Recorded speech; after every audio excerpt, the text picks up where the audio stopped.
ছাত্র জনতার গণ অভ্যুত্থানে হাসিনা সরকারের ক্ষমতাচ্যুতি ও ভারত পালিয়ে যাওয়ার পর সারা দেশে আওয়ামী নেতাকর্মীদের উপর ক্ষিপ্ত হয়ে উঠে জনগণ।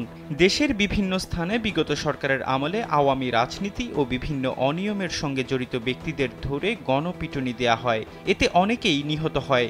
বুধবার জাহাঙ্গীরনগর বিশ্ববিদ্যালয় ছাত্রলীগের সাবেক এক নেতাকে গণপিটুনি দেয়া হয়, পরে হাসপাতালে নেয়ার পর মারা যান তিনি।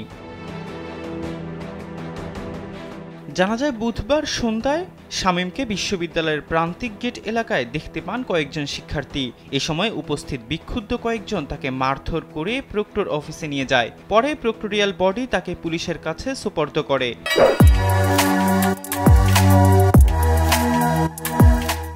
এরপর গুরুতর আহত অবস্থায় তাকে সাভার গণস্বাস্থ্য হাসপাতালে ভর্তি করা হয়। সেখানেই চিকিৎসাধীন অবস্থায় মৃত্যু হয় তার। আশুলিয়া থানার পরিদর্শক কামাল হোসেন বিষয়টি নিশ্চিত করেছেন।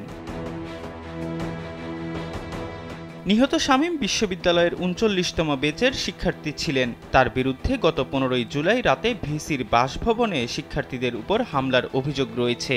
এ বিষয়ে বিশ্ববিদ্যালয়ের প্রক্টর অধ্যাপক এ.কে.এম. রাশিদুল আলম জানান, প্রক্টর অফিসে জিজ্ঞাসাবাদ করার সময় তাকে আশঙ্কাজনক মনে হয়নি, এমনকি তিনি নিজে হেঁটে পুলিশের গাড়িতে উঠেছেন। এরকম আসামিকে হাসপাতালে নিয়ে যাওয়ার পথে মৃত্যুবরণ করার বিষয়টি রহস্যজনক। নিশ্চিত না হয়ে এ বিষয়ে মন্তব্য করা উচিত বলে মনে করছেন না তিনি।